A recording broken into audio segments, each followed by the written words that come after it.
Hello, this is Stephen Porter, and welcome to the recording of the question and answer that was done with 6 of the town council candidates on October 4th. There was a technical issue at the very beginning of the meeting which corrupted the recording, so I need to provide a little initial information and then the recording will take up with the questions. Out of fairness to all candidates, we've excluded the opening statements from this recording since a number of their statements did not get captured. This evening, Greg Wilson will be moderating for us. The format will be a 2-minute opening statement, which unfortunately you won't see. 1-minute responses from each candidate to questions either submitted in advance or submitted during the actual event, and then a 2-minute closing statement. For legal reasons, this particular event was sponsored by my campaign committee, which is Stephen Porter for Herndon Council. That meets the campaign disclosure requirements. And with that, we'll go ahead and join the meeting recording with the first question. Thank you. All right, we're going to go back to the same order for the first question. We're going to do 1 minute to answer the question, and then we'll rotate the order one to the right on my screen so everybody gets a chance to start and finish. The first question I have here is from Kathleen Stack, who wrote in, I want to know which of the candidates is working on a plan to provide more affordable housing in the town. We're starting again with Sean. 1 minute, please. Sure. Thanks, Greg. I'm betting, or I'm hoping that all of the candidates are working on a plan to provide more affordable housing in the town. Probably 2 years ago now, we had a workshop on the Planning Commission with a real estate expert that talked about demographic trends. And then we had another one that was really just about affordable and workforce housing. Those two were fascinating sort of when taken together, and you really start to appreciate how there is a real missing middle to our housing, and really we're lacking in lower income housing as well. The other thing that I learned from that is that of all the levers that one might pull to influence types of housing, a town only has a few of them available. And I know we have zoning available, and when we did the South Eldon neighborhood plan, we put some mechanisms in place in that area to encourage property owners to create more workforce housing over there. I think that certainly is a lever that we need to pull more often on more projects as we move down the line. My understanding is we can't have our own housing authority to access federal money, and that means working through Fairfax counties. And that's something we have to take seriously and really use our weight and our moral weight as a town of 24,000 people. That's time, Sean. Thank you. Thank you. I'm going to be a little ruthless, but I'm a kind person underneath it all. Right, I appreciate it. Azar. Thanks. Look, I've been here since 2007. And prior to that, I think the last joint affordable and senior living type housing was done with the county's partnership was the Harbor House, which my parents live at. Prior to this council, certainly with Mr. DeCall and I and Sidney Friedrichs and Vice Mayor Olam, the town had not picked up, the council had not picked up in the discussion of affordable housing, workforce housing. So this council, and I'm sure the people coming on support it. We're looking at a workforce housing project. We're going to continue to push for finding affordable housing projects in the future. There's opportunities for South Eldon for some workforce units. I'd like to see us also address the age in place concern I have with regards to the HPRB. And I'll go into that more if I have more time later. Thank you. Clark? Yeah, thank you. You know, I want to piggyback on kind of what Sean was talking about is the levers that a local government does have to play. You know, there are things that are kind of disincentives for developers to build affordable housing. So we need to make sure that we are able to streamline that. And that those are like parking restrictions, mandatory minimums, stuff like that. And I think that, one thing that hasn't been said yet is Herndon does not have a missing middle at the moment. We do have a very diverse stock of housing options. And, so I think that as we move forward, first, that we just have to acknowledge that Herndon is in a pretty good place in that regard. As we develop, as we're adding housing units, we want to keep up, at least proportionally with Fairfax County and the surrounding area. We don't want to be falling behind and be building only, luxury condos and stuff like that. That's no good. We need to be thoughtful about how we bring in workforce housing and affordable housing. Thank you. Cesar also mentioned age in place, and I think that that's also a very important thing that we need to be considering in our current regulations. Thank you very much. Same question to Stephen. I think some excellent points have already been made, so I just want to hit three really quick. One, we do know that we're seeing changes in commercial real estate and retail real estate, which means it may be time to revisit some of our zoning and perhaps rezone some of the commercial areas either to residential or mixed use type things. Two, we need to collaborate with our regional partners, because if we set up mechanisms that are substantially more restrictive or onerous on developers than everyone around us, that may de-incentivize people from actually wanting to build developments here. So we have to be sort of on the same page with our regional partners. And the third thing is we've got to work to try to control property taxes as well as we can, because ultimately, high property tax rates affect affordability not only for people with the big houses, but they also affect the people with the smaller houses and also the rental markets. So those are some of the things I think we need to be considering. Thank you. Thank you.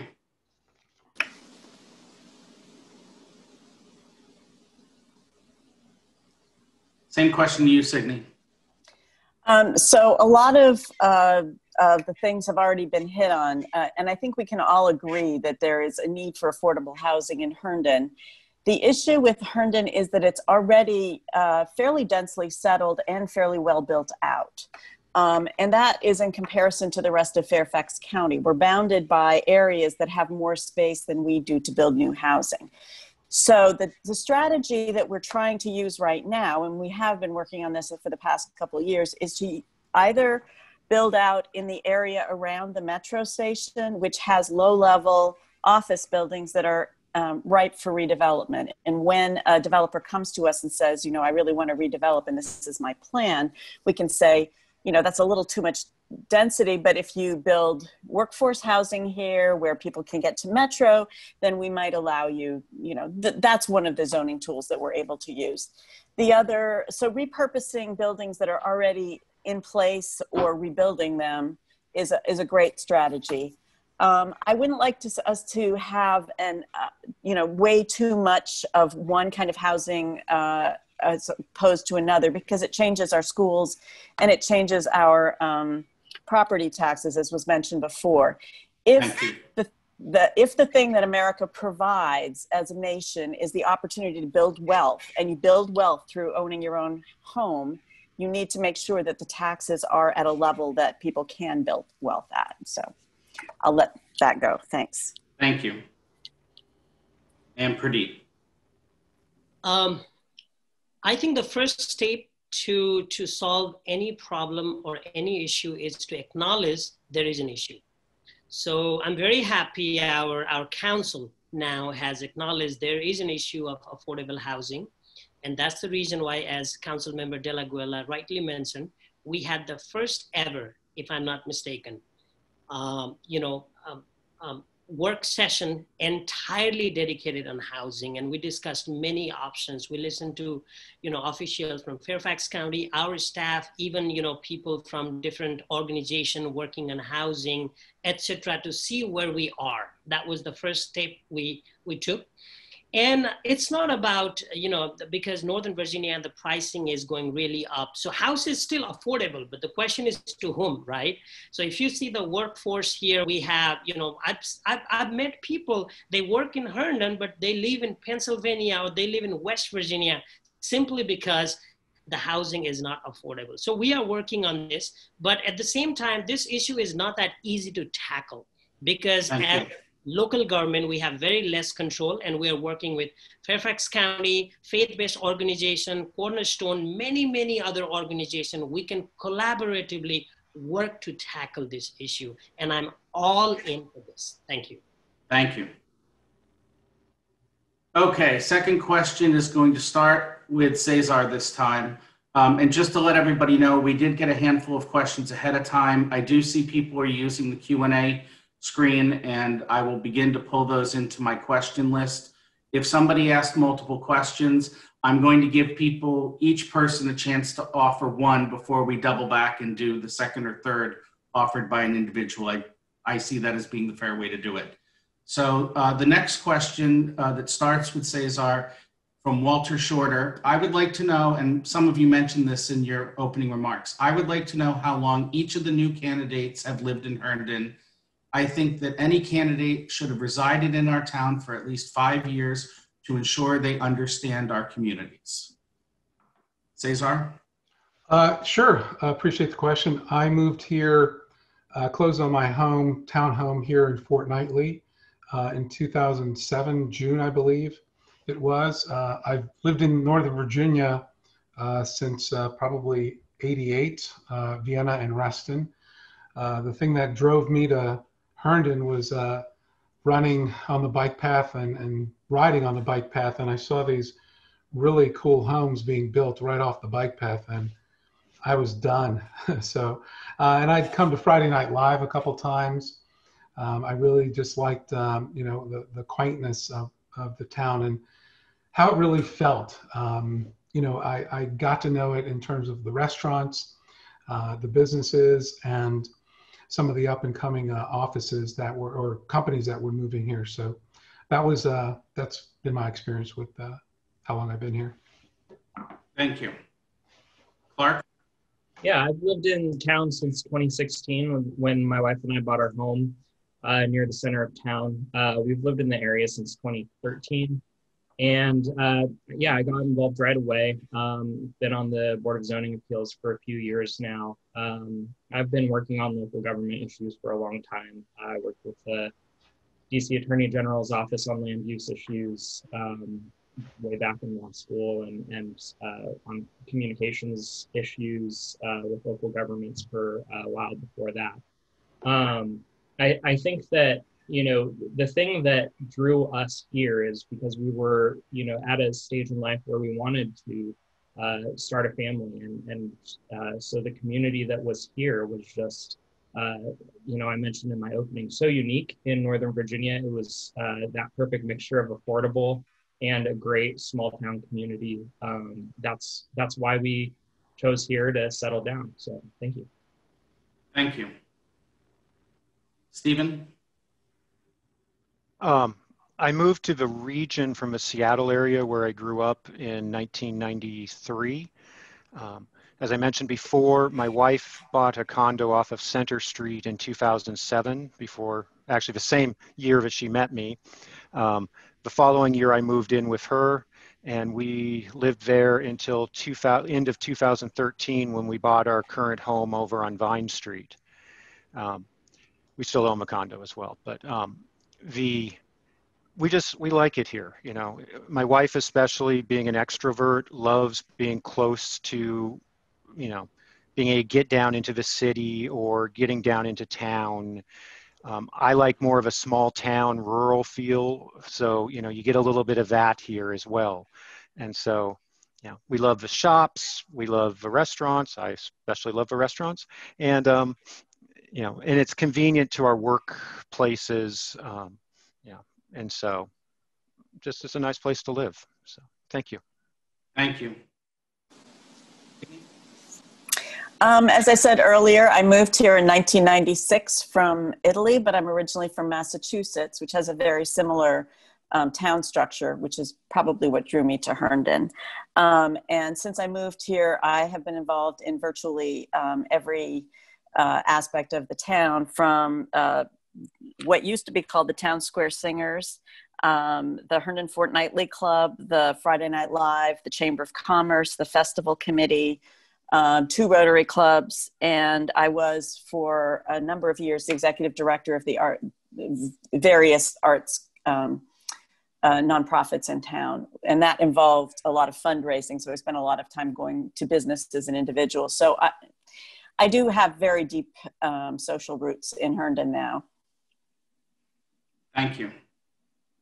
And Pradeep. Well, I came to this country in 2006 as a student, and I got married to a lady who is Herndon High School graduate. So that's how I ended up coming here, because my in-laws were already here. And then when we got married in 2011, and when I came to Herndon, I absolutely fell in love with this place, because not too big, not too small, with all the facilities and amenities here, with the greenery, you know, and the diversity that it offered. And then it was not that expensive either, you know, compared to many other places in Northern Virginia. So that's how I settled here in 2012. So it's been 8 years, and I absolutely love here. And by the way, thank you, Walter, for this question. He is a great gentleman. He is a great community supporter, you know, supporter of the Herndon Police as well. And, you know, I always see him around. So thank you. Thank you for the question, Walter. Thank you very much. Next question goes to Clark to start, from Meg Donnelly. What differentiates those of you? Hey, Greg. You missed Sean. You didn't get to me because we rolled back over to the top. We needed to wrap around, and I didn't wrap around. That one's on me. Sean, please. Well, I ran over last time. Ann and I bought our home. We moved into Herndon in 1998, so we've been here a little while. I cede my time to the chair. Very kind. I didn't even start the timer. All right, let's see if I can get better at this. Third question starts to Clark from Meg Donnelly. What differentiates those of you here from those not on the call? And there's a special note. Please note, I am a Herndon business owner, and while I currently reside in Reston, I should be closing on our Herndon townhome too close to the election to vote as a Herndon resident. Well, then welcome. And thank you for doing business in the town before you were living here. You've been paying taxes here. And we look forward to you living here and you know, being a full resident with all voting rights afforded to you. You know, it's just in the question. I think what differentiates from the folks not on the call is that they're not here tonight. I don't think I should speak for them on, you know, areas that we differ. I'll just say that, you know, I think that it is very important that we engage with the community as much as possible to be able to hear from, you know, people what their interests are. And I think that whether that's through events like these or in the council, you know, knocking on doors. I know that both of the other candidates are knocking on doors. So I think that that's a primary importance is just engaging, whether we're on the council, campaigning for the council, or just involved in the community. Thanks. Thank you. Stephen? Like Clark, I really can't comment on the other 2 candidates, why they are or are not here. But for me personally, I think it's really important that we have a chance to hear from people and have an opportunity to discuss things and hear from the other candidates as well. Senator Mark Warner recently stated that an informed electorate is critical to our country. And so in order to be informed, to be an informed voter, you have to have exposure to the candidates, an opportunity to hear from them and compare and contrast them. And events like this, I just feel are very important. So I'll yield whatever time I have left as well. Thank you. Signe? I'm uncomfortable talking about the other candidates, especially since they're not here. which is the meaning for the question, although I do respect that it was asked. One thing that's different about me that's very pedantic is that I've been on council for almost 2 terms now. So I have a little bit of experience that a newer candidate might not have, which doesn't mean I'm better or worse. It just means that I maybe have a few more connections. I also like to work with other people. I like to treat other people with respect. And I think that's an important way to make sure that people with very wide ranging opinions get that information out there and are heard. So another thing that I've done that I don't think it hasn't gone as far as I wanted it to, but I initiated the roundtable with colleague Sheila Olam, and the community roundtables were intended to provide an opportunity, and did for for about almost a year, an opportunity for citizens to come and talk with council members one-on-one. So they had a lot more. Well, it was a less stressful environment for people who were intimidated by the public hearings. Thanks. Thank you. Pradeep? Well, like other candidates said, I cannot talk about the ones who are not here because I don't want to assume the reason why they're not here. But talking about the mayoral candidates, probably they were not invited, but I'm not sure. Maybe Stephen will explain that. But council candidates, I'm not sure, and I don't want to comment on that. But I can definitely tell you why I'm here. I'm here because I chose to be here, and I listen and I engage with the community interaction and events because I feel like, like I said before, we are not expert on everything. The ideas come through engagement, interaction. When you go and talk to the residents, that's where you find the ideas that you can actually make a plan tomorrow, right? And that happens only when you continuously seek for ideas, recommendations, issues, and then continuously engage with the conversation. So that's the reason why I'm here. Thank you. Thank you very much. Sean.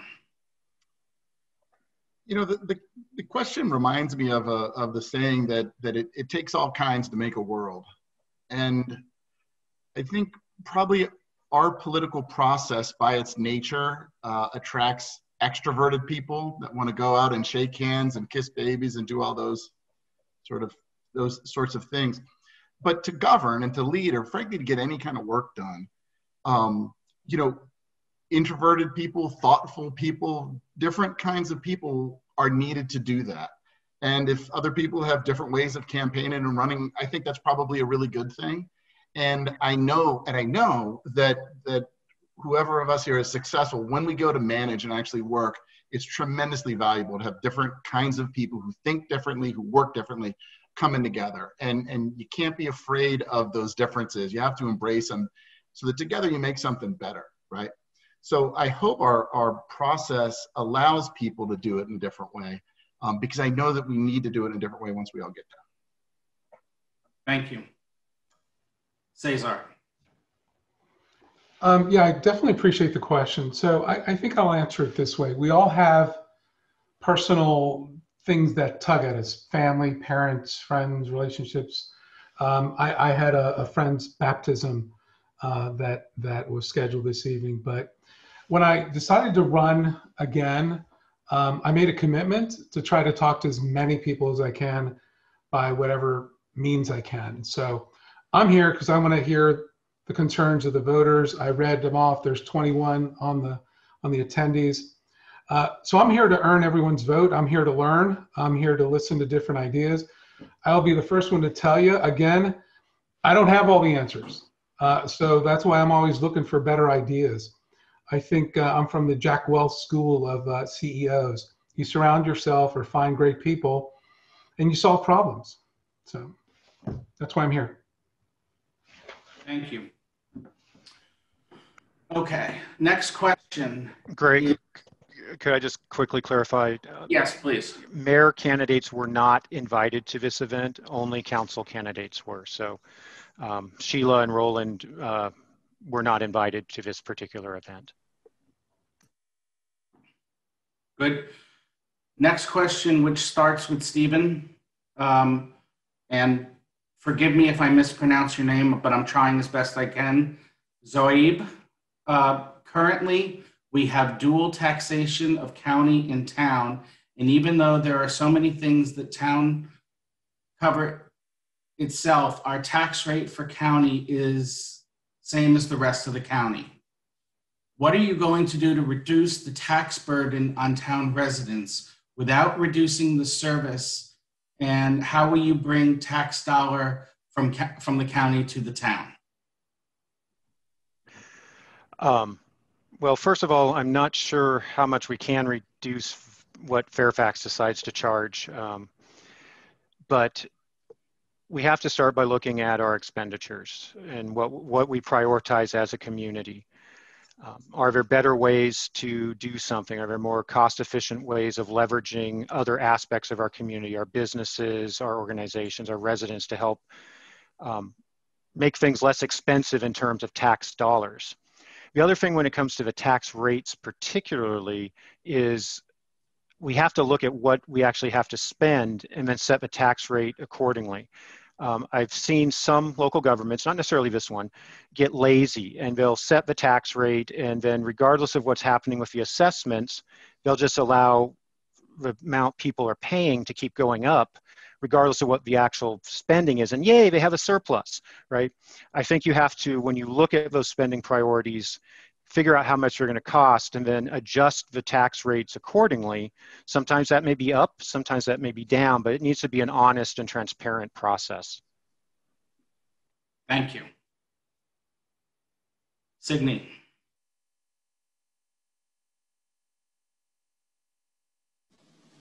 Sorry, I was enthralled with Stephen's answer. The gentleman or gentlewoman raises an interesting question, and it's been asked a number of times. I know that about 60% of Fairfax counties, and this is a couple of years old, so I may be off, but about 60% of the revenues that Fairfax County collects go to the schools. And Herndon schools are not paid for specifically by Herndon residents. They're part of the county schools. So we can't mess with that. And I'm not honestly certain that, as Stephen says, that we can, recover any. But what we have a tendency to do is use funding from the county for building roads and other forms of infrastructure. We get grants from them to do projects that we ordinarily would have to pay for out of our own pocket. So I sympathize with the question. It's always, since I realized it, always puzzled me and worried me. But and I do have a plan to reach out to the county to find out what exactly, if anything, we can do. But as I say, right now, everybody's revenues are incredibly short. And I'm not sure that we would be doing anybody any good by messing with the system during the COVID situation. But we will look into it, and I do appreciate the question. Thank you. Pradeep? It's a great question, and this is the question that I have been asked also by the residents many times about the dual taxation that the town taxes us and then the county also taxes us. The question was even more about why do we pay taxes, in two places? What is Herndon doing different as well? And then I always answer them, about the snow removal. I answer them about the fall cleanup. I answer them about the police, a lot of things that we receive here as a community, but it's a genuine question. And at this time with the COVID hitting, and especially everybody's pocket is really shrinking, this is a great question. And also, how can we bring some of those funds back to our town is another question I always get as well. So again, different projects, as a grant and, bring some project and seek for counties partnership. For example, we just talked about affordable housing and workforce housing, right? We can definitely partner with county to bring those dollars here. They have penny fund as well, which is completely dedicated for, that goes from the taxes we pay, actually, that penny fund. So now we have to ask, give us some money, right? To start our, So thank you. Thank you. Sean? Sure. I suppose that whether we're dealing in a pandemic and this whole issue was really brought to a head with declining revenues and sort of stable or rising means. But even in a regular year, I think as an elected official, as a steward of the town and the town's money, I think we owe it to the voters to spend money wisely. And probably that means that, every year, every third years, that we really look at the town's budget with fresh eyes and ask ourselves in these different areas, are we doing it better than, are we using money efficiently? And are there things that, in essence, we could give back to the county because candidly, they can do them more efficiently than we can. There's some things that we do tremendously efficiently and well that I wouldn't, want to change. But if there are things that they can do better than we can, and we can give them back in terms of what we're allowed to do as a town, we should think about giving them back. Thank you. You're welcome. Cesar. I appreciate the question, and I promised early on I would tell people what they needed to hear versus what I think you want to hear. Taxes are the price we pay for living in a civilized society. None of us, I don't think, on a town are on well water. None of us live off of gravel roads. I know of a couple people that churn their own butter. But the taxes go directly for our capital improvements, which, by the way, we've been behind on because we want to wait for grants. We had, over the last 10 years, and I'll put it back to 20 years, of pretty conservative but upward economic growth. We should have taken advantage of that to fill the revenues where they needed to be. Granted, you look at them every year, 3 or 5, and make priority changes, but I think we're behind. I think we're behind in allocating the priorities that we need to adjust for the change that is coming. We know Metro was coming for 30 years. I don't think we're quite ready for it. And I'm over time and I'll stop. Thank you very much. Clark. The calculation is a bit complicated to get a clear answer. We are one of the highest tax burden municipalities in the whole Commonwealth of Virginia. That's something that we just need to be mindful of. As Cesar said, good service costs money. To the specifics of the question, to me, it's less about being double taxed. So what are we paying? What services are we paying twice for? Paying for basically in county taxes and then paying again services that actually the town of Herndon provides. I think that that's a great question. It should be a huge concern. We should be working with the town. I know that, in certain jurisdictions, I don't know of any in the state of Virginia, but there is a fee-for-service structure, basically. So, for instance, for snow removal, if the town of Herndon does snow removal and wants to do snow removal and handle it themselves, they say basically opt out of Fairfax County and then create a fee-for-service, basically MOU with the county. Now, we don't have that structure. I'm not aware of that happening in Virginia, but that could be something that could be handled if we're the squeaky wheel in Richmond. Thank you. Next question, which goes to Signe, comes from Arthur Nachman. In 2021, we will be faced with declining revenues of commercial real estate tax assessments, BPOL taxes, transient occupancy taxes, and meal taxes. What will you do to enhance revenues to cover these shortfalls? Enhance revenues, I'm not sure. and at this point, we're not positive what the shortfalls will be, but the point is well taken.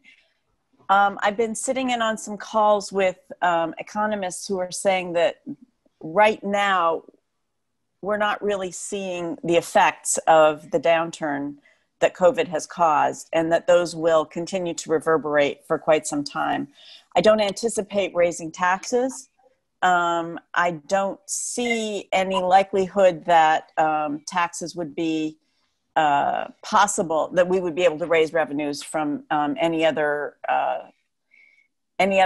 places, because we don't have services that we can provide that we can increase the cost of. For example, the community center, we're not really allowing enough people in, so we're going to lose revenues on that. It's a tough one. We might have to lay people off. Something like 6% of public employees have been laid off in the U.S. in the past few months. So it's a huge downturn, and that might be a place we'd have to do it. Or raising prices for services, as has been mentioned before, things like sewer, water, and other kinds of trash removal. But let's wait until we see what we actually have in terms of revenue before we raise fees. Thank you. Pradeep?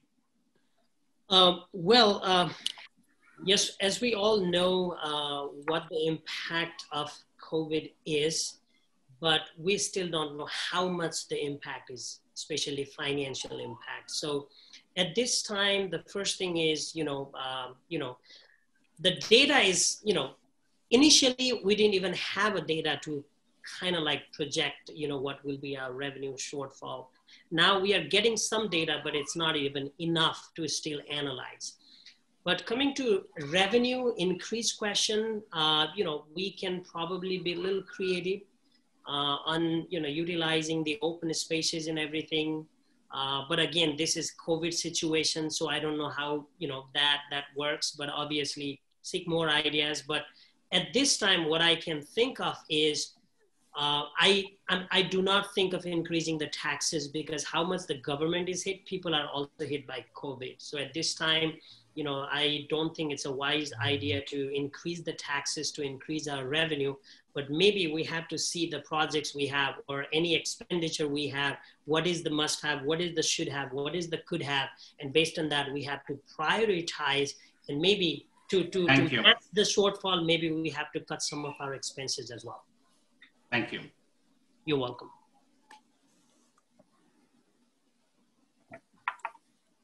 Sean, unmute, please.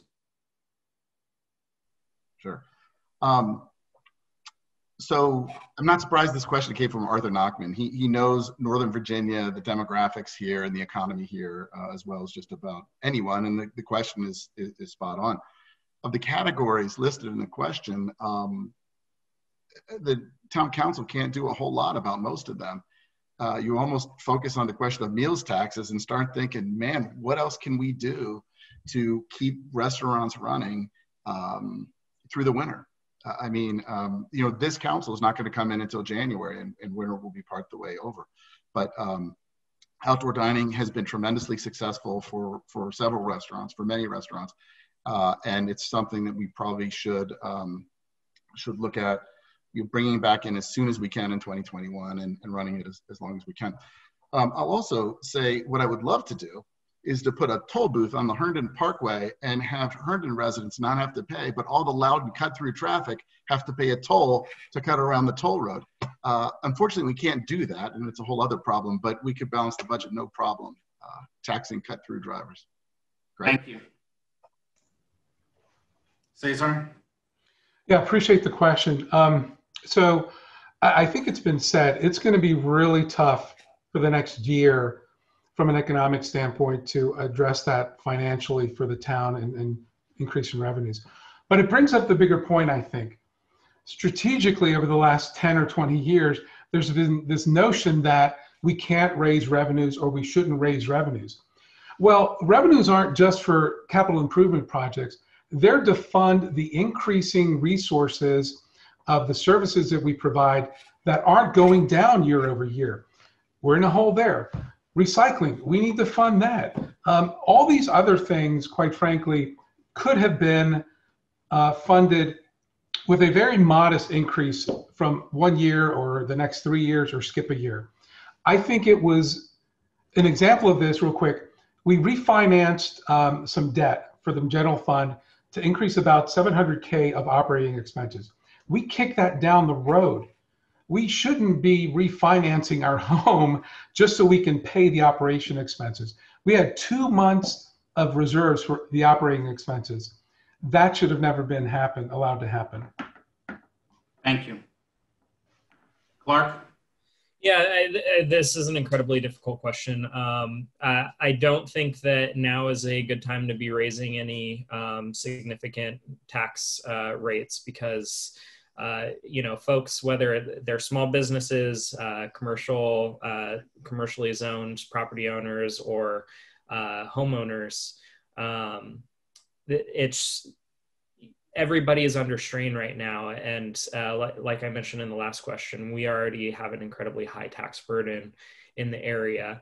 To Cesar's point, I think that, you know, there are some things, some infrastructure things that we're kind of behind the 8 ball on, you know, getting water into town for new housing units that we need to be that we're going to be building with Metro, you know, that's going to be costly. That's infrastructure that probably should have been built out years ago.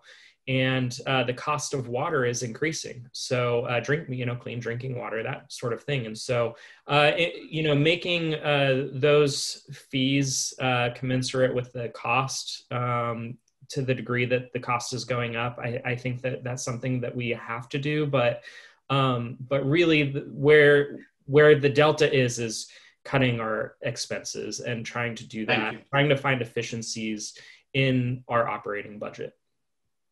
Thank you. And last word is to Stephen. I think most of the key points have already been addressed. Obviously, we can take a look at spending and expenditures. Raising taxes in this particular economic environment is probably not a good idea and could actually be counterproductive. So we can look at what services does the town provide that actually generate revenue? And can we get those back online in a safe way as soon as possible? For example, the tennis bubble. Sounds sort of silly, but the tennis bubble brings in about $100,000 a year from what I understand. You know, can we get that back in functioning, you know, safely with COVID?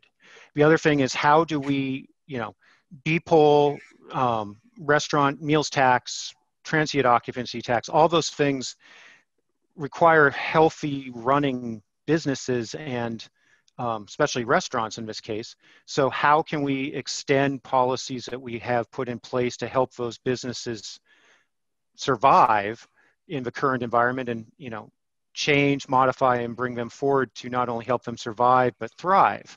Because if they're doing well, then those revenue streams start to get better again and hopefully start to get better sooner. So those are my thoughts. Thank you. Finally, getting to some of the questions that were typed in. I've just finished the list of those that came in ahead of time. And we have about 10 or so, 11 questions on here. So we'll try to move through them as rapidly as possible given the time we have here today. Next question is from Chuck Phipps. How will you approach the current downtown development plan? Will you move to implement the current plan as rapidly as possible, or would you plan to adjust or eliminate the current development plan? First response goes to Pradeep.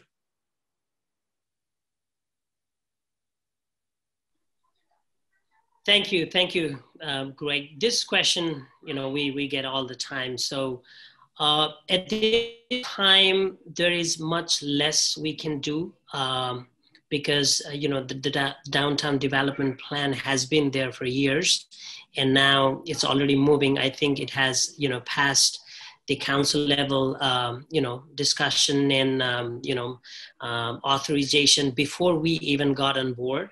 So at this time, how, you know, quickly that happens and how we can support and how we can bring the businesses that can, rebrand our town or enhance the branding we already have in the town is more important at this time.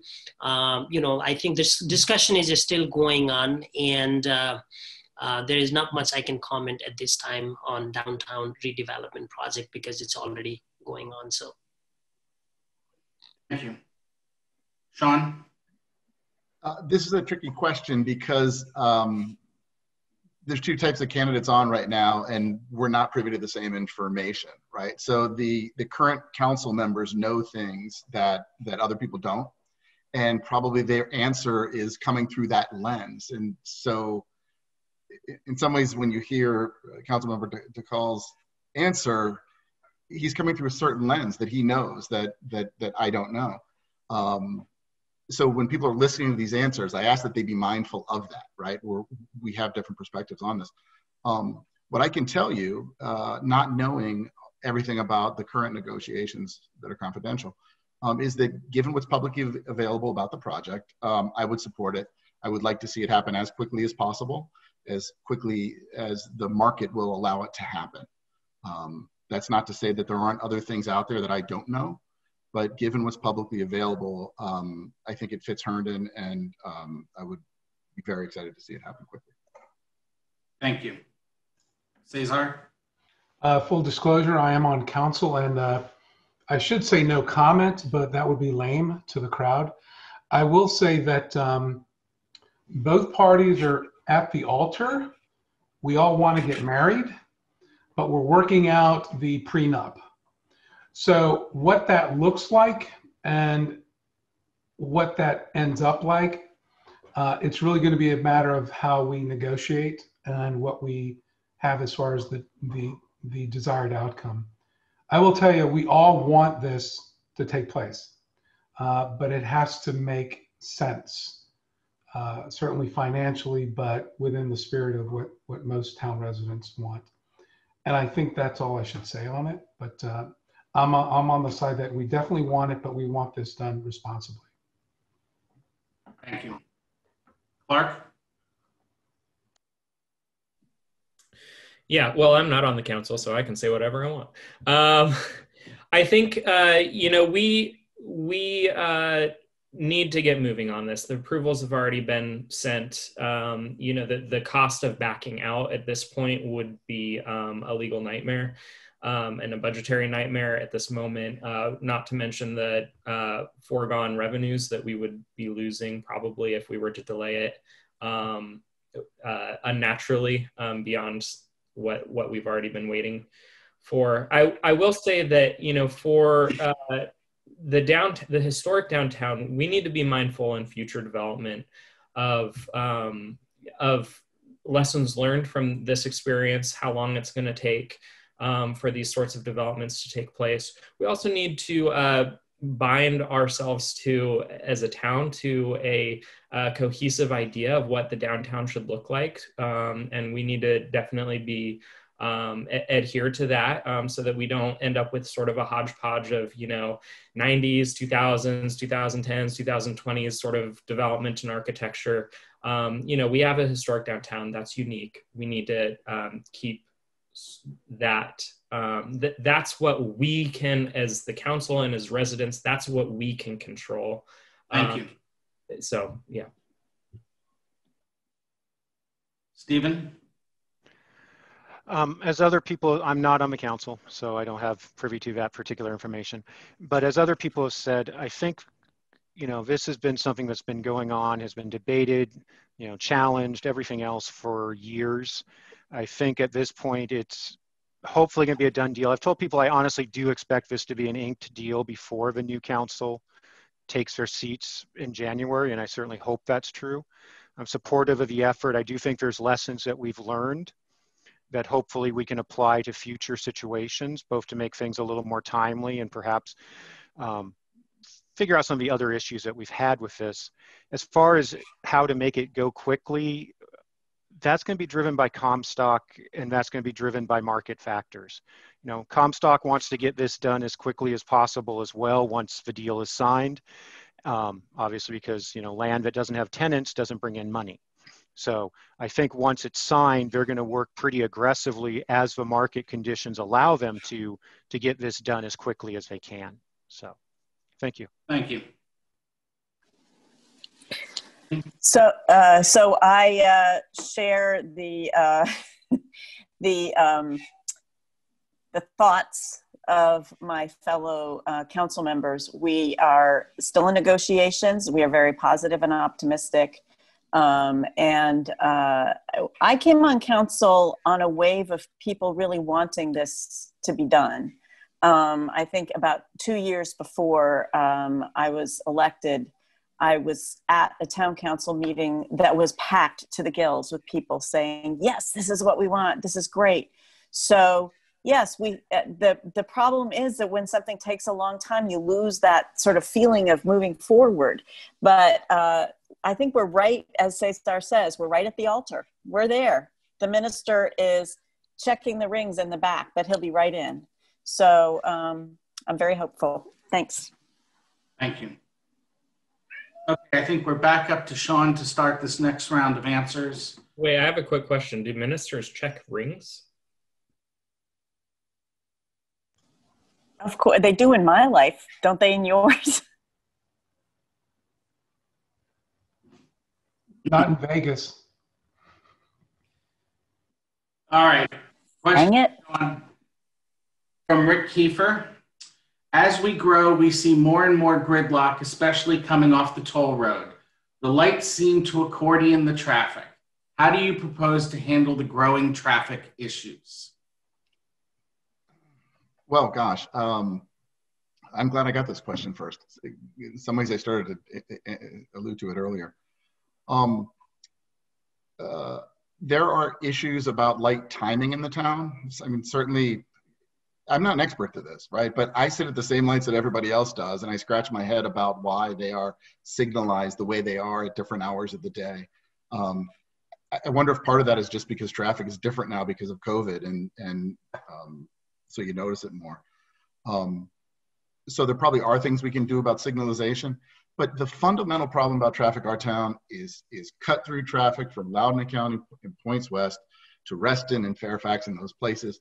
I think that if the toll road did their tolling differently in a more graduated way with electronic tolling, the tolls could conceivably be exactly the same.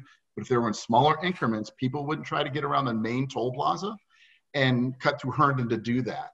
The traffic in the southwest part of town is appalling because of that, not because of anybody in Herndon.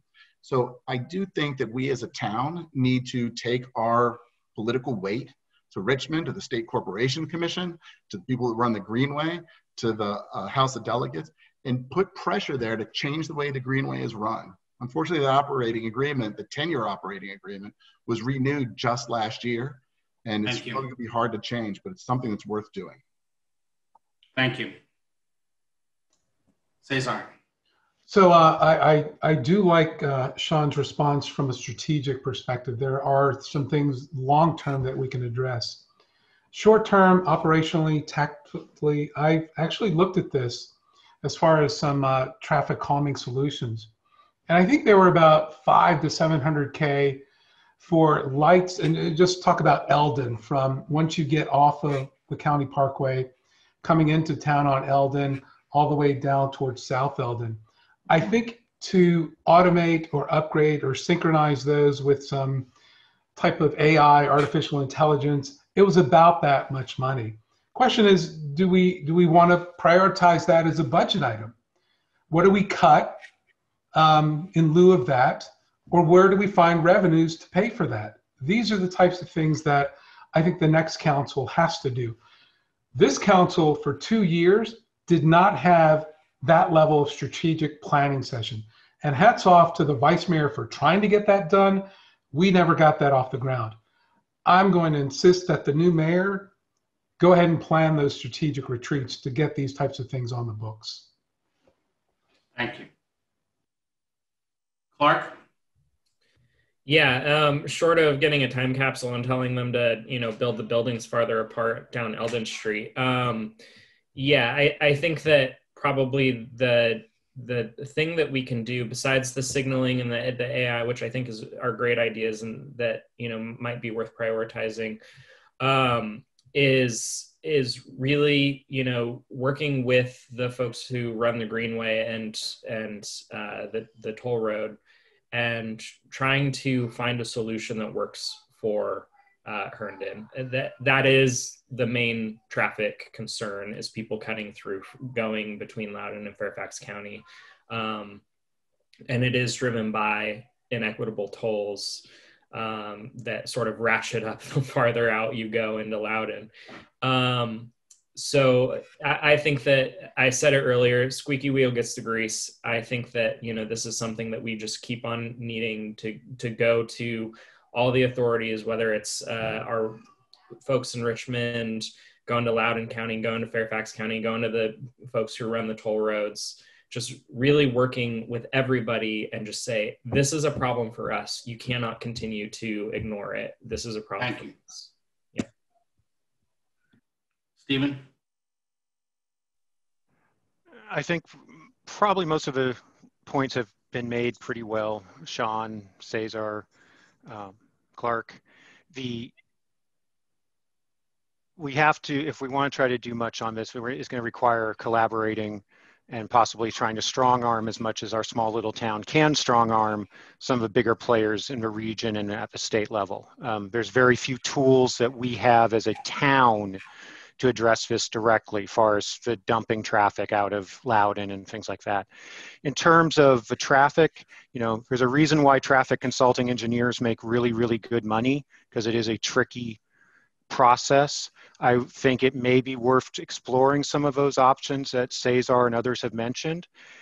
I would probably hold off until Metro and some of that got built out a little bit more, so that we can actually see what those traffic impacts and those traffic patterns will be, or else we'll just get in a situation where we'll have to redo a study in fairly close proximity, and they are not cheap to do if they're done well. So those are my thoughts. Thank you. Cindy? I don't think I can add all that much to what's already been said. I do think that internally traffic is a tight issue. I don't know that that's not people from Herndon, because I see some of the same license plates all the time. So I think continuing to improve our multimodal transportation, public transportation, bike paths and walking paths, will at least make it easier for Herndon residents to get to Metro and to get to other places. The cut through traffic, you know, all the other solutions have been discussed and I think are worth looking into. So thank you. Thank you. Pradeep? Thank you. I wish it had one size fits all solution, but I think it's more like, you know, looking into different solutions. So I'll give you some points here just to think, you know, that's why we are investing more on the alternatives, which is walkable town, bikeable town, and even remote working has already, you know, mitigated some of the traffic issues. So that would be a future as well, because I had 2 cars, I have 1 now, right? So the time is teaching us here, multimodal transportation, making sure the light timing is more efficient. Maybe we can consider some one-way, you know, Eldon and Locust, Monroe and Station, you know, we definitely can see those options as well. And I completely agree with the Greenway problem, you know, the company from Australia. I don't know how much revenue they are taking from us here, but I think it's time to really, you know, get the public sentiment and knock the doors at Richmond. And, you know, the biggest issue is the big toll right there, and people want to avoid. People working in Herndon and Reston are not taking a Greenway because they want to. But if it is more like a proportionate, you know, type of, the charges, then probably people would take that road, and that would also help to mitigate the situation here. So it's not one size fit all, but, you know, we have to explore different options, and I completely agree. Thank you. Good, thank you. Next question starts to Cesar. Kind of a combination question. How can the town promote more outdoor dining choices, and can anything be done to improve the condition of the Pine Center? Great question. So the town council this year extended the ability for outdoor dining to anyone that applied. We thought that was critical in terms of maintaining those businesses functioning and getting revenue in the doors. A byproduct of that, quite frankly, we've discovered was this vibrant thing that the town has been missing. So next year, if I'm lucky to be on, I'll push this, and if I'm not, I will definitely push it, is we'll extend that same capacity starting in March. By the way, it's through the end of November this year. So what if we make it like March to November, right? We started out with some, festival in March and then end it with a November festival or something. But I think that's definitely something we want to do and will help the businesses get that accomplished. The town will certainly support that.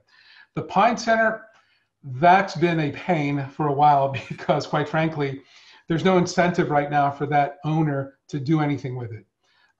We have tried and will continue to try, but I'm open to ideas. Clearly what we're doing isn't working, and I'd love to hear different ideas, but we're definitely going to keep pestering them to get something done there. Thank you. Clark? So the outdoor dining that we've experienced since March, April, May timeframe, that's a result of a Herculean intergovernmental, working group task that really, from front to end was a regulatory nightmare that they were able to cut through in a very quick time.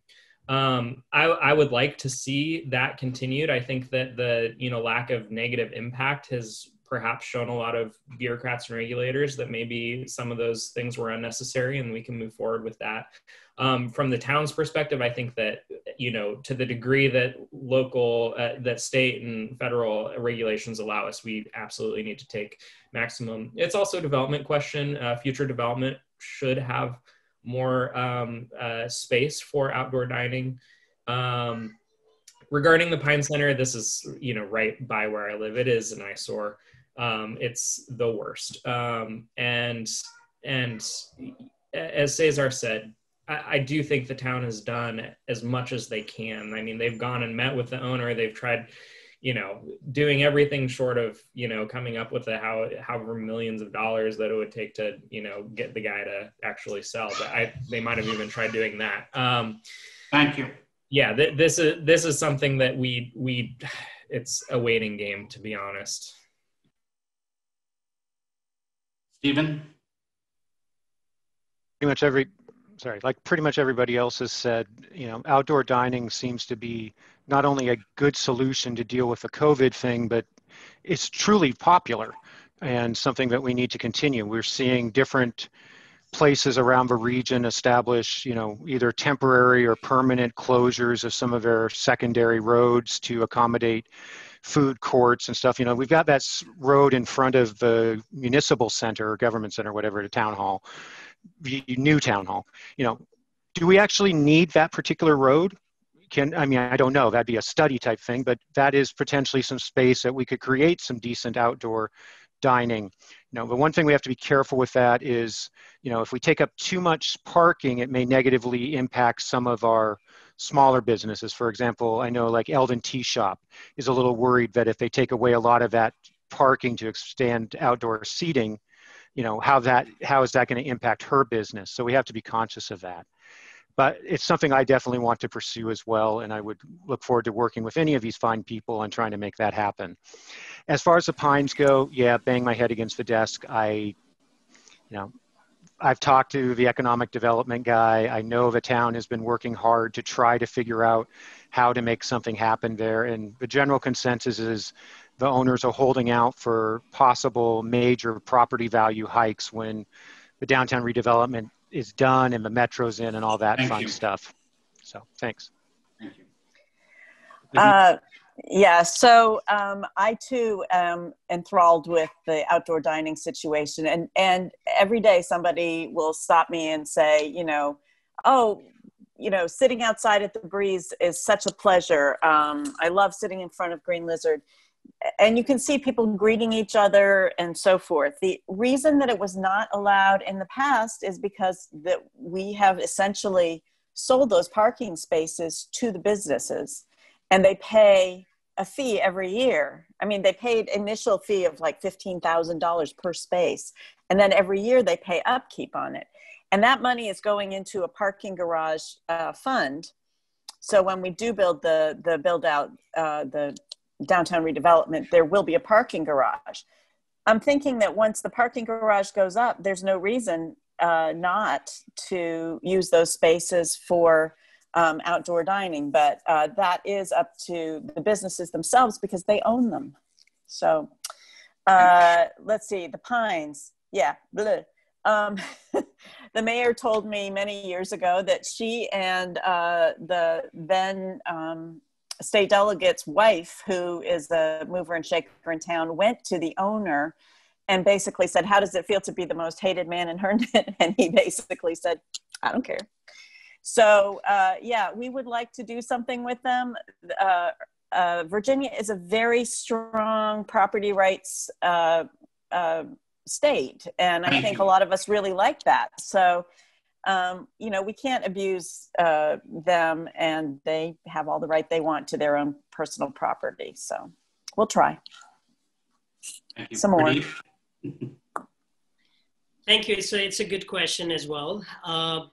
It's a new normal. Outdoor seating has become a new normal, but also it has shown us new direction. You know, we never thought of, you know, outdoor dining and, you know, approving those many, you know, restaurants to do outdoor dining, but now here we are and we approved, and it's going well. So, you know, it's really good idea. It's fantastic idea. But again, you know, everything is intertwined here. You know, the parking's, you know, problems, or even the traffic and outdoor sitting spaces. So how can we make sure, you know, everything runs smoothly is a question. So that's why making, you know, that downtown area as much walkable as possible. You know, that's definitely, you know, helps with the outdoor dining as well. And the question about the Pine Center, yes, this is one of the places we really, really want to see being developed. But again, as Signe mentioned, you know, it's been hard, but we will keep trying. We'll keep trying, and then that is the area which has huge potential, you know, to look better, and at the same time serve us well. So for the residents, so we will keep trying on that. But I'm all for outdoor sitting. I think it shows more vibrant community. So thanks. Thank you. And Sean. So, you know, Marcy's question reminds me of a question that I got in 1998 when I first moved to town, which is, what can we do about the condition of that car dealership in downtown Herndon? The Pine Center today is what the downtown development was 20 years ago, and it's taken us, you know, this long to get however far that is. Full disclosure, I've got my hair cut at Executive Cuts at the Pine Center for 20 years, and, you know, you might think it's hard to keep me looking this good, but they somehow do it. And so I would hate to see them go into redevelopment, but I agree that that things can be an awful lot better there. Unlike the downtown development, which the town eventually bought that land, it became a public-private partnership with all the pros and cons of that really, really complicated process. The Pine Center is private property. We've only got a couple of levers. We talked about levers before. We can upzone it and make it so tempting for that property owner to flip it and turn it into something else, hopefully consistent with the downtown master plan. That might be a hard sell to people. The other thing we can do is do such a great job establishing our brand and our identity, attracting patrons downtown to increase business revenues, to increase property values, and encourage that person to flip that property, right? That's the long-term strategy here as well. Thanks, Greg. I have another question that's a little bit about traffic and lights, and I'm gonna jump over it just so we get some diversity of issues that are being asked. And if we have time at the end, I certainly can double back to it. From Mariana's, what are some issues that you want to tackle that you think most people in town don't know about?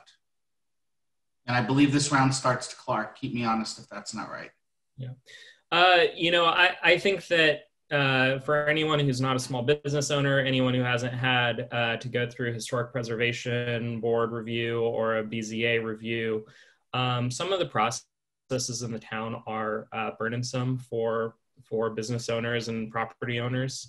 I think that we can streamline some of those processes to really lighten those process burdens.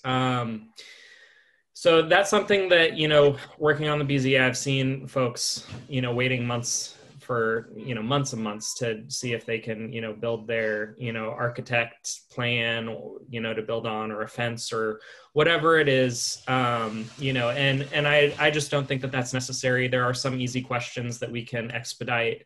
And I think that it would take someone, taking a real focus on it and really a red pen and seeing how we can get through that process. So that's something I want to do, business licensing, BZA, Herndon Preservation Board processes. Thank you. Stephen?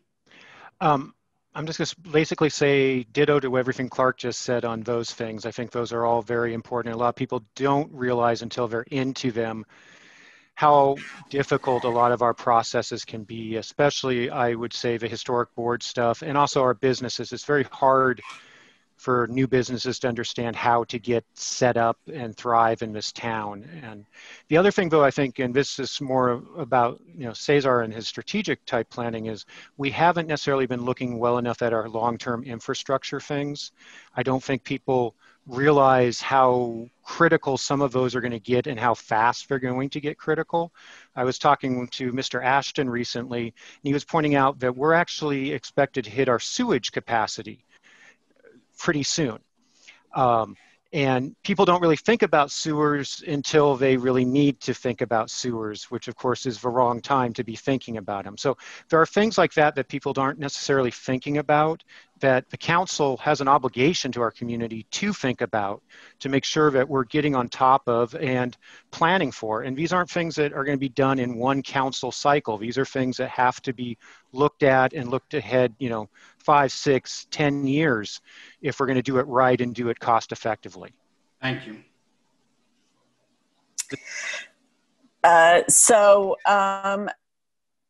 One thing that I think I would like people to understand better is that they live in a town. And I've been thinking about this a lot lately, because when you go door to door and chat with people, and you realize how little they seem to aware of anything that's happening in the town, it's somewhat frustrating, because you are spending all your time thinking about sewer or water or undergrounding of utilities or redeveloping the downtown. And a good portion of our citizens aren't really aware of what's going on. I know that our website, the town website, is a significant way for people to know what's going on in the town, but it's very underutilized. So I know I'm approaching this question from a different direction, but I would really like to see the fact that we are a very transparent town be more obvious. Have people use the things that we've put out there for them more.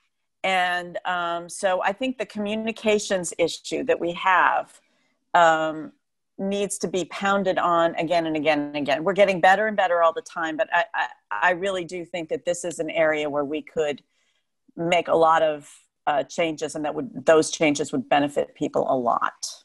Thank you. So that's my answer. Pradeep? Thank you. This is an interesting question. Thank you, Meron. I just met her this afternoon. We're talking. I love this question. So a few things. I completely agree with my fellow candidates here.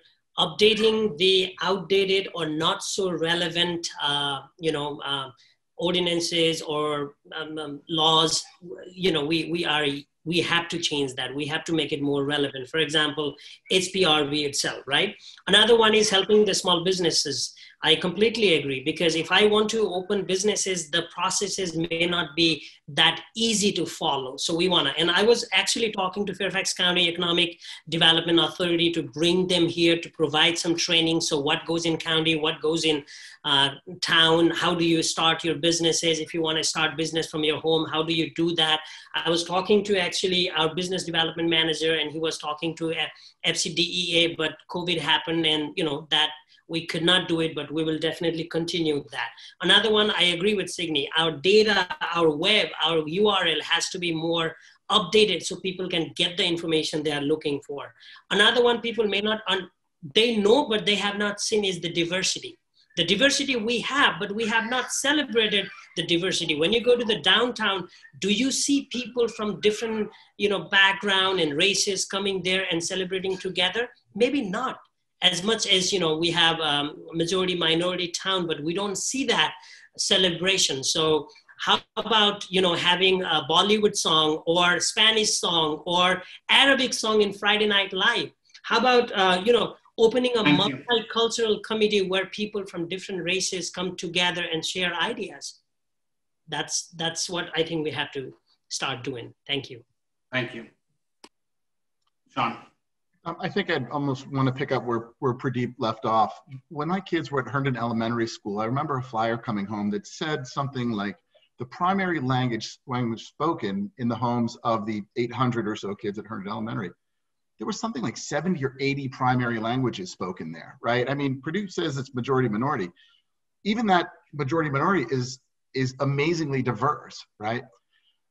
As I sit on Planning Commission, I can't tell you how many times that an applicant has come up that doesn't speak strong English, and they have to have a friend maybe there with them to translate. And frankly, probably we should have a mechanism to have translation, not just into Spanish, but for many languages, to make it much easier for people to come up to a town council meeting, to a planning commission meeting, and speak their piece. So my answer to this question is, I'm kind of concerned that not enough people know that they can come and engage with us, because we're not really making it easy enough for them to do that. Thank you. Cesar? Yeah, I appreciate the question.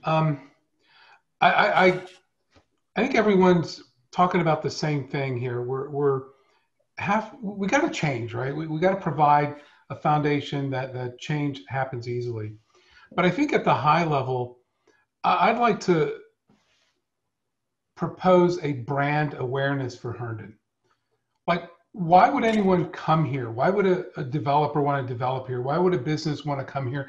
Why would a family want to come to Herndon?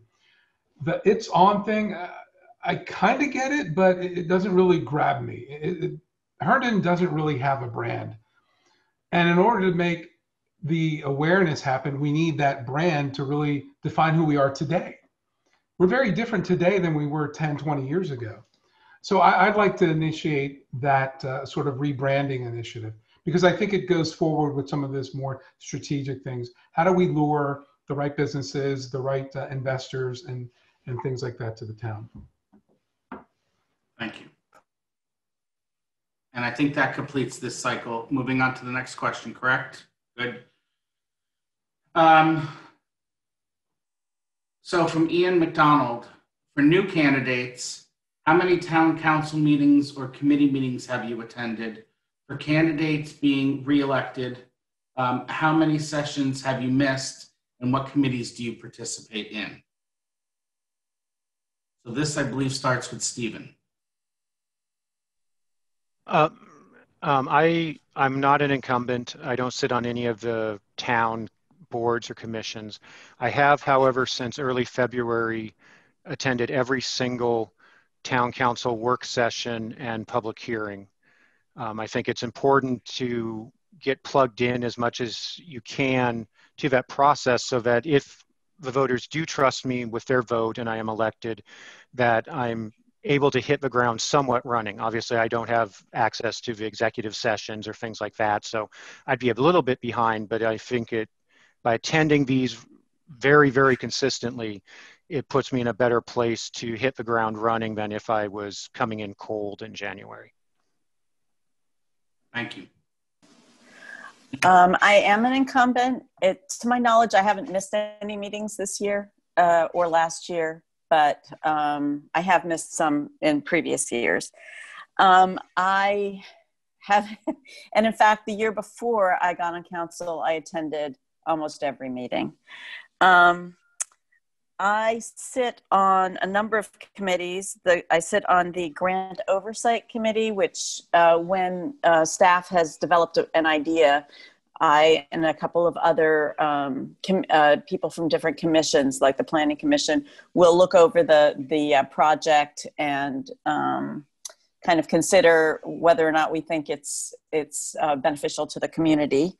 The most important one I sit on is the Fairfax County Economic Development Commission, which is an advisory committee chaired by John Faust and attended by all of the supervisors in Fairfax County. And we discuss what's going on countywide. And it's a good way for me to be in the know of what funding opportunities are available and what technical things are available. I also, okay. Thank you. There's more. Yeah. Pretty. Thank you. This gives a perspective that how, you know, our constituents are watching us. This is my first term. I'm an incumbent. So in my last 2 years, if I'm not mistaken, I have missed one meeting as I was sick. That time we were not doing virtual meeting, it was in person.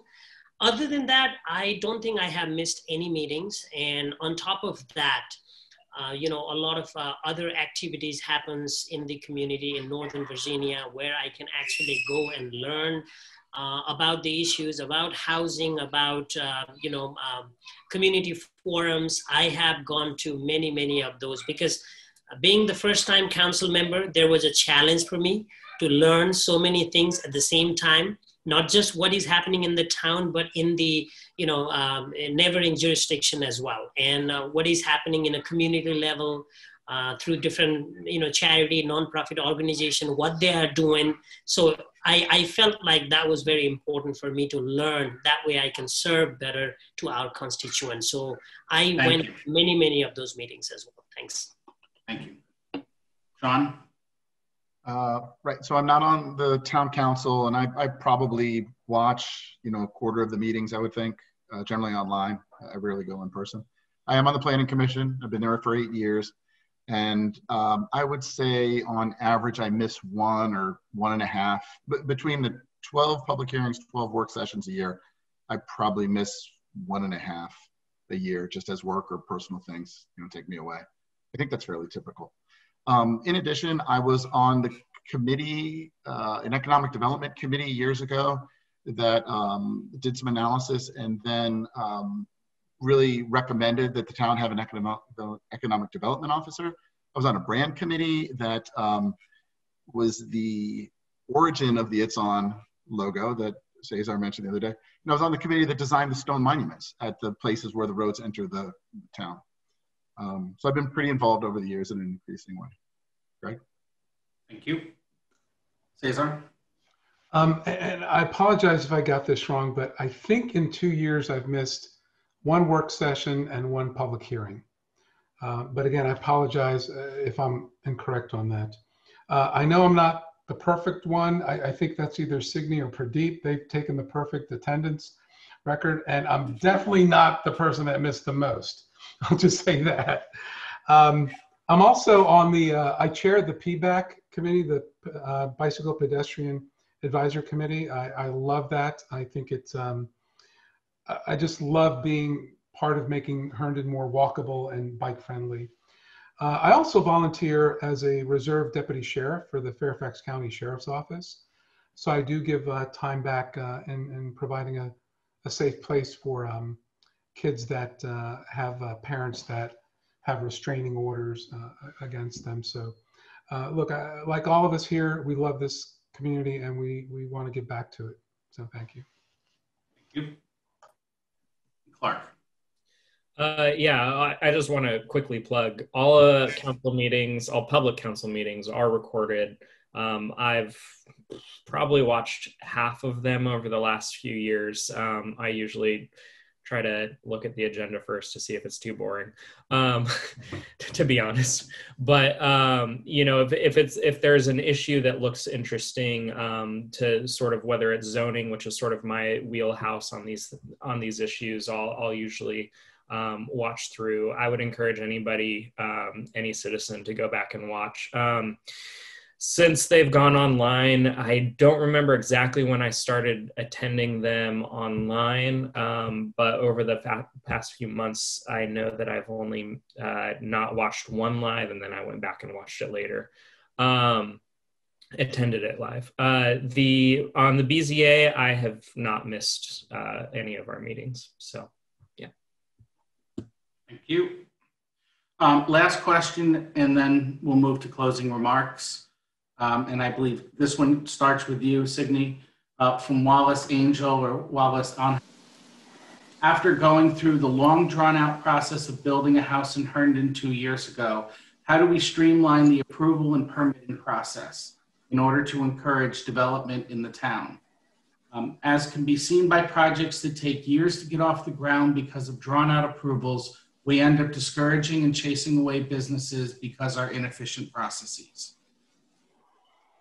So that's a good question. I'm not sure if you want me to talk about houses or business particularly, but one of the things that I've asked the staff to do, and I know they've been sidelined by the COVID, is to come up with a step-by-step manual of the things that you have to do, how you do them, and what the process is. And we can certainly streamline that, but until we actually have that flow chart, it's hard to do that. So as soon as they actually have the time available to create a new one, because I believe they have an older one, we'll have the opportunity then to go through and see what is unnecessary. Now, talking about development, so we have a public-private partnership development that's happening that works in 3 different ways. So it's us as a town, us as an owner, and us as a what do I want to say? Well, the point is a public-private partnership, I'm saying in a convoluted way, is in essence going to be long and drawn out, but that doesn't mean that that's how all development happens. You can see the development on the corner of Eldon and I think it's Spring Street. That went up much faster, and that's because it's not a public-private partnership. So yes, we need to streamline, but no, not all of them are public-private partnerships with all those crazinesses. Thanks. Thank you. Pradeep? Thank you. It's a great question again, and being in the council for close to 2 years, I have realized some of our processes are very vague and needs to be updated. At the same time, we're living in, IT technology era. So some of those things, some of those, I would say workflow can be automated, meaning, as a council member De La Guerra, rightly says, we have to, leverage the use cases, and how we can design some of those workflows so people can actually go and filter things out by themselves. For example, if I want to build a house, what kind of house I'm building, and I have a choice to do yes and no, and yes and no, and yes and no, so that I definitely need manual intervention. I definitely need staff support. But before doing that, if I have something which is automated and I can use it and I can actually filter out my questions or my queries, my life would be very, very, easier. So that's why it may cost a little bit earlier, but it saves our expenditure in the long term. So thank you. Thank you. Sean. Yeah, well, this question is close to my heart. As I mentioned in my opening comments, my career, what I do for a living, is managing large-scale construction projects for nonprofits. In the last couple of weeks, I got building permits in the city of Alexandria for renovations of homes on a historic campus that are about 5,000 square feet. Those took about 3 months. I'm waiting on a permit in the district that's been 18 months. And to get a site plan in Fairfax County is easily a 12-month, 18-month process. We do a lot of work in different jurisdictions, and it is amazing how long these things can take. Wallace mentioned that this house was built 2 years ago. I think that he probably has a wonderful perspective on this. Like, you're not in the thick of it anymore where it's all so frustrating, but you're past it and you can look back and be thoughtful about it. I would love to sit down with him and conceivably town staff and just talk about how did that go from your perspective? Where do you think the problem was? Where do they think the slowdown is? And try to understand it as best we can to speed it up. Thank you. Cesar? So appreciate the question. The way we fix is to get 4 votes for change. Any change on council needs 4 votes to either approve or mandate or whatever. I think, you know, in my experience, helping large organizations that have had institutional process like Coca-Cola or here locally Fannie Mae or Xerox, there's an ingrained process that people just don't want to change. Well, I think you need to have council members that are okay with making change. And I know it's scary for some people, but trust me, it will address, you know, the ability for us to modernize and accelerate this process. To Councilmember DeCall's point, we've seen some things that we kind of got to scratch our heads like, why do we do it that way? So look, I'm in front of this. I want to certainly champion this. So I just suggest you find 4 people that you think that are going to be open to some serious change. Thank you. Thank you. Clark? Yeah, I think that's a great point. I'm one of those votes for change in this specific area where, you know, this is near and dear to my heart. My parents are small business owners. They own a small commercial property. In a former life, I used to deal with construction defect class action lawsuits that, and generally speaking, painting with an incredibly long, broad brush. The larger a development project is, so the closer the profit margins are, which means the lower the value you get locally, you'll get out of it. That's also true with business licensing. The bigger the chain, the smaller the profit margin, the smaller the value it is for the town. And so we really need to be looking at these processes because a long bureaucratic process, red tape, what it does is it incentivizes the larger, better heeled companies, developers, businesses to come in because it's a higher threshold, a higher burden to entry for those small businesses, small developers. So what we need to do, we need to be cutting through those red tape to be able to encourage those entrepreneurs to start businesses and those small developments to go up. Stephen. I'm definitely also one of those sort of change type people. I'm very oriented towards, you know, small government, minimal government, trying to understand how to make processes as clean as they are or can be. And, you know, in one thing, I'm not on the zoning, I'm not on the planning, I'm commission right now, I'm not on council. I'm actually approaching this with completely clean eyes. That, you know, I don't have a vested interest in the established process at all. I want to find what's going to work best for our residents, our communities, organizations, our businesses, which means getting together with them. As someone's already suggested, talk to the people who have gone through this pain. Take a look at other jurisdictions around that are possibly doing this better than we are. And I'm sure there are some. And finding solutions that will work. As I said in my HCTV interview, I think, you know, we need to find solutions. If that means going with the tried and true methods, great. But a lot of times it's going to mean finding new and innovative approaches that meet the new demands of our current reality. So thank you. Thank you. And I've gone all the way around on that one, I believe, which brings us to the end of the questions. I think Stephen pointed out earlier that all the questions will be available, even some of the ones that we didn't get to because there were multiple questions from people, will be available to all the candidates that are on the Zoom, and they can respond as required on those.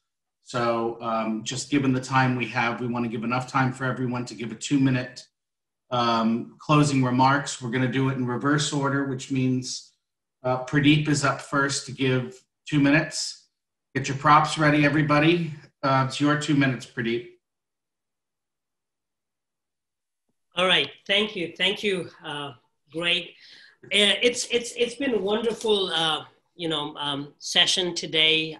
It's great to engage with the candidates and also with our constituents, and knowing the problem and understanding some of the solutions as well. And we have started great initiative. And definitely, I am seeking for your vote to continue that. Whether it's inclusion, I already talked about diversity. I already talked about, maybe a need of having a multicultural committee that can actually do some work in celebration of this diversity. Transparency, talking to people, seeking ideas and making everything live stream so people can actually watch what is going on. Maybe we have to start using our town's, social media network to actually start live streaming our work session and public session on top of TV. Another thing is, we will continue to push for affordable housing and workforce housing as much as we can because we need that. And we will continue to work with the county to bring that budget here. We just started the discussion and we already have some solution. Who thought about, the Residence Inn was so suitable for workforce housing. Now, at least we are starting the planning now. So as long as we wish for something, we will always get the solution, and we have to keep our mind open for that. And I'm the candidate who will always keep the mind open, to learn the new things, as well as to sometimes keep the status quo and actually start doing something completely fresh as well. So I seek for your vote November 3. Remember, Pradeep Dakhal. And thank you all for joining this call. It's been wonderful. Thank you. Appreciate it. Thank you. Sydney? So I also, I did not thank Greg and Stephen at the beginning, which I should have. This is a great opportunity that you both have provided, and I deeply appreciate it. I've also really enjoyed listening to and in a sense conversing with the other candidates, because I've learned a lot from your concerns and your approach. As I said, my focus is mainly on making sure that we communicate well with our constituents, making sure we give them opportunities to communicate back with us. I hope that we will, as a council, continue a careful financial plan. We have a AAA bond rating, which I don't want us to lose. And I think with the knowledge that I see here, we won't lose it, and it's going to be, onward and upward after, we will have to recover from COVID, but I think the expertise and the approaches that we see here today are really going to help us. I have experience on the council, but I also am very interested in some of the other approaches I have been hearing. I too am hoping for change and willing to fight for change. But as I say, I don't want to throw the baby out with the bathwater. So let's keep what's good, but let's move forward. The town manager has told me that he has streamlined and used not artificial intelligence. He's used electronic means to make life easier for developers who are building in the town.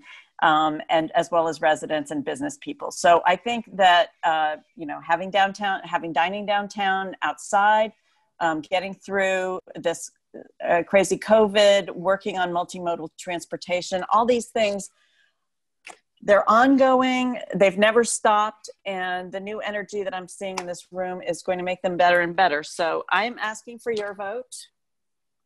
And also, please vote for anyone else in this room who you think will support Herndon, keeping it great, and also moving toward the future. Thanks. Thank you. Stephen? Well, first of all, I want to thank Greg for volunteering to help us with this, and all the candidates for joining. Obviously, this type of event is meaningless unless we have diverse viewpoints and people sharing. And obviously, to the 25 people who have joined in, I think it's 25 now, to share and listen to us, thank you very much. Ultimately, I truly do believe it's about coming together through our diverse residents, businesses, organizations, and the government to discuss things actively, to find solutions, and then to engage as much of our community as we can in actually implementing those solutions, because that gives a sense of ownership. That gives a sense of pride. And that's how a small town works. And so I'm really excited about the possibilities. You know, I love the different ideas here. You know, that's pretty much the number one reason I chose to run, is I really wanted to make sure that we got diverse viewpoints going on the council, so that not only do we reach the right decisions, but we figure out the best way to get to those. You know, everybody agrees we got to fill the potholes, as Mr. Ashton likes to say, but there are different ways of filling the potholes, and there are consequences to those different ways. And you know, having different viewpoints that can look at those so that we make the best decision is, I think, key to our future successes as a town. Again, just thank you. Like everyone else, I'm hoping for your vote. And I hope you'll check me out at www.porterforherndon.com. And I will be displaying a slide at the end of this that has contact information for all 6 candidates. So thank you again, and hope you have a wonderful evening. Thank you. Clark? Hi, yeah, there's 2 reasons why my family moved to Herndon and why we really love it. And it's the same 2 reasons why I'm running for town council. First, we were drawn by the diversity of the town. You know, when my grandfather came to America, he was living on a dirt floor. It was Section 8 housing before Section 8 housing existed. He built himself up. My parents were a biracial couple before that. That was widely acceptable throughout the United States. And they built themselves up running a small business. And, you know, it's so unique to be able to find a community so rich in diversity here that we have here. As Sean mentioned earlier, you know, dozens and dozens of different languages being spoken at home in one very small town. It is something that we really need to relish in. We need to improve our engagement to all of the communities that are here, because there is a value in that. And the other thing is the small town. We came here because I grew up in a small town. My wife grew up in a small town. When we moved to Virginia, that's where we wanted to set roots down, in a small town. There's not many of those in Northern Virginia that are as quaint as we have it here. I want us we're gonna be developing, we're gonna be changing, but we need to keep what makes us unique. We need to be mindful of that as that growth, as that development happens. And so that's what a vote for me would be for more engagement, being more mindful of our past, of what we have as we grow. And so please, November 3rd or earlier, please vote for me, Clark Hedrick, Herndon Town Council. Thank you. Cesar? Hi, yeah. Again, to the folks, Greg and Steve, thanks for coordinating this. And to the folks that tuned in, thank you for your time. I asked for your vote because I think, you know, I like to focus on the town's future through strategic thinking. And I will challenge the institutional ways of doing things. I like to quote, and the other candidates have heard me, Jack Welch. It's never the entity organization that's the biggest, the richest, with the most people. It's the ones that are able to adapt to the changes around them. changing markets, economics, challenges. And I just think we need to do a much better job as a town with our talented staff, and especially in leadership, to prepare us for what inevitably will continue to be a changing region. Remember, we're Northern Virginia. We sit next to the only airport with any expansion capacity left on the East Coast, in between two metro stations. We're behind the ball when it comes to a lot of the investments and the capital improvements and a lot of our development efforts. And again, that's no knock on anyone prior to these council members, but it just hasn't been the way the town has looked at budgets. It's like you look at one budget cycle and then you're on to the next budget. We have got to change that. We have got to be allocating budget cycles 5, 10, potentially 20 years out. So I ask for your vote from that perspective. And I also want you to keep in mind too, I'd like to also represent the folks that don't have the luxury of time to attend all these meetings. And I know it's tough, but I like to spend a lot of time engaging the people that don't have the luxury of time to come and sit at these meetings. So I'll keep knocking on the doors. Please send me your ideas and please vote for me come November. Thank you. Thank you. And Sean. Well, I want to thank everyone who's stuck with us for 2 hours, and we've had hardly any attrition in our audience, which is pretty impressive. If you have a question for me, info@Reagan for Herndon, please email and I will respond. I love hearing opinions, especially ones that are different from mine. Those are really fun conversations. But also I know that at the end of a long program, if you're the last person on the agenda, what you should do is cut your comments short and call for adjournment. So that's what I do.